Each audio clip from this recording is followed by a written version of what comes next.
Hello everyone, चलिए start करते हैं। Miscellaneous exercise on chapter number 11 का क्वेश्चन नंबर 2 देखते हैं क्या है। ये क्वेश्चन ऐसा है कि कुछ टीचर्स इसको बहुत ज्यादा डिफिकल्ट बना देते हैं, बहुत ज्यादा फॉर्मूले बता देंगे, इसको ऐसे करना है, ऐसे करना है, ये फॉर्मूला लगाना है, ये आइडेंटिटी यूज करनी है, और बच्चे हो जाते हैं कंफ्यूज। अभी हम इस वीडियो में इस क्वेश्चन को बनाएंगे बिल्कुल ईजी, बिल्कुल हलवा। कैसे बनाएंगे चलिए देखते हैं। ध्यान से स्टेटमेंट रीड करते हैं। If L1 M1 N1 and L2 M2 N2 are direction cosines of two mutually perpendicular lines। यहां पे क्या कहा है, डायरेक्शन कोसाइंस हमें गिवन है दो लाइन की जो कि आपस में एक दूसरे के परपेंडिकुलर हैं। तो यहां पे सबसे पहले क्या करूंगा, मैं दो लाइन एज्यूम कर लेता हूं आपको समझाने के लिए। एक लाइन ये हो गई, एक लाइन ये हो गई, और दोनों की दोनों लाइन क्या है बच्चों, आपस में एक दूसरे के परपेंडिकुलर।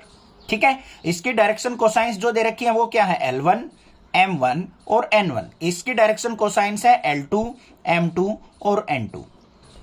यहां तक कोई दिक्कत नहीं होगी, समझ में आ गया। आगे चलते हैं। Show that the direction cosines of the line perpendicular to both of these are these. यहां पे क्या कहा है, हमें एक अनदर लाइन लेनी है जो क्या हो, इन दोनों लाइन के परपेंडिकुलर हो। ठीक है, उसके डायरेक्शन कोसाइंस हमें ये प्रूव करने हैं, M1 N2 minus M2 N1, N1 L2 minus N2 L1 और L1 M2 minus L2 M1। ये डायरेक्शन कोसाइंस होने चाहिए हमारे उस लाइन के जो इन दोनों लाइन के ऊपर परपेंडिकुलर हो। अब बच्चों मान लो ये हमारी एक्स एक्सिस है और ये हमारी वाई एक्सिस है, तो एक्स और वाई के परपेंडिकुलर एक्सिस कौन सी होती है, जेड एक्सिस। ये हो गई हमारी जेड एक्सिस। इसका मतलब इसके डायरेक्शन कोसाइंस हमें ये प्रूव करने हैं। क्लियर। अब देखो, सबसे पहले जो हमारी ये फर्स्ट वाली एक्स एक्सिस थी, इसको हम वेक्टर फॉर्म में कैसे लिखेंगे, direction cosines of first line क्या हो जाएंगे, यहां पे इसको ए वेक्टर मान लेते हैं, तो क्या हो जाएगा L1I प्लस में M1J प्लस में N1K। इस तरीके से हम वेक्टर फॉर्म में इसको राइट डाउन कर देंगे, कोई प्रॉब्लम नहीं है। फिर वाई एक्सिस पे डायरेक्शन कोसाइंस क्या है, L2 M2 N2।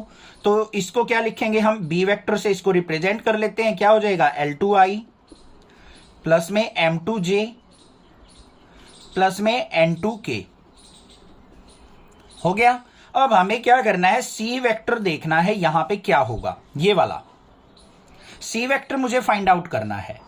तो आप एक चीज बात बताओ, यहां पे इसको मान लेते हैं, ये हमने क्या मानना था बच्चों, ए, और ये मान लिया था हमने बी, और ऐसे ही हमें सी वेक्टर निकालना है, उसके डायरेक्शन कोसाइंस हमें ये प्रूव करने हैं। अब आप एक छोटी सी बात बताओ, आपको मैंने दो वेक्टर दे दिया, मान लो एक आई वेक्टर दे दिया, एक जे वेक्टर दे दिया, और आपको के वेक्टर निकालना है, तो कैसे निकलता है, आई क्रॉस जे करके निकलता है। ऐसे ही आपको एक तो ए वेक्टर दे दिया, एक बी वेक्टर दे दिया, सी वेक्टर निकालना है तो कैसे निकलेगा, ए क्रॉस बी करके।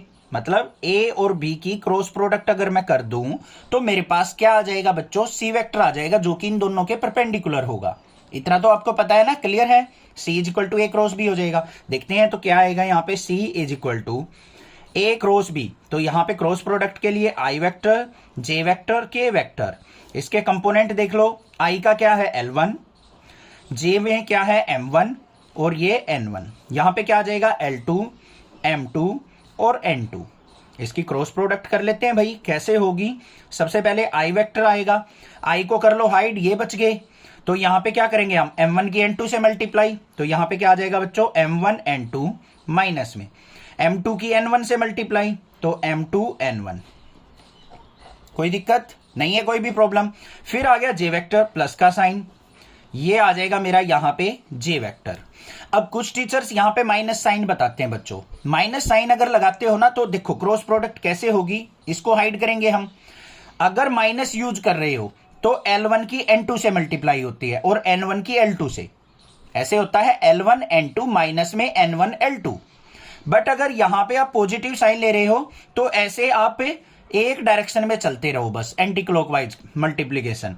अब देखो जे को हाइड किया तो पहले किसकी मल्टीप्लाई होगी, N1 की L2 से, N1 की L2 से मल्टीप्लाई होगी तो N1 L2 माइनस में यहां पे N2 की L1 से, N2 L1। क्लियर। फिर प्लस का साइन, फिर हमारा के कंपोनेंट आएगा। के लिए हम के को हाइड करेंगे, किसकी मल्टीप्लाई, L1 की M2 से, तो L1 M2 माइनस में यहां पे क्या हो जाएगा M1L2, तो यहां पे क्या हो जाएगा L2M1 या M1L2। समझ में आ गया? ये कौन सा वेक्टर आ गया बच्चों? सी वेक्टर आ गया, जो कि हमारा ए और बी के परपेंडिकुलर होगा। क्लियर? अब यहां से हम डायरेक्शन कोसाइंस नहीं लिख सकते इसके। Direction cosines of c vector क्या हो जाएंगे? M1N2 माइनस में M2N1, एक तो ये हो गया। दूसरा J का कंपोनेंट क्या है? ये रहा N1L2 माइनस में N2L1, और K का कंपोनेंट क्या है हमारा? L1M2 माइनस में L2M1। इन्हीं से देखो L1M1N1 से हमें वेक्टर फॉर्म में लिखा था, I J और K कैप को हमने हटा दिया, तो L1M1N1 क्या थे? हमारे डायरेक्शन कोसाइंस। सिमिलरली यहां से I J K को हटा दिया तो C के डायरेक्शन कोसाइंस क्या आ गए? ये तीनों। यही तो हमने प्रूव करने थे, यहां पे ध्यान से देखो, बस हो गया प्रूव, हैंस प्रूव। ऐसे करना था क्वेश्चन, बाकी कोई आइडेंटिटी कोई कुछ करने की जरूरत नहीं है। मैं ये गारंटी देता हूं कि नेक्सा क्लासेज पे आपको सबसे इजी और सबसे शॉर्टेस्ट मेथड आपको मिलेगा, और आपके मार्क्स भी डिडक्ट कहीं नहीं होंगे, ये गारंटी है। तो चैनल को सपोर्ट कीजिए, दबा के शेयर कीजिए, अपने क्लासमेट्स को बताइए। कर भला तो हो भला, ये मत सोचना मैं अच्छे से मेथड सीख लूं दूसरे को ना बताऊं। तो आप किसी का भला करोगे तो आपका भला जरूर होगा, ठीक है? तो चैनल को सब्सक्राइब जरूर कर देना, और अपना प्यार नेक्सा क्लासेस के साथ बनाए रखना। Thank you students for your love and support for Nexa classes. Thanks.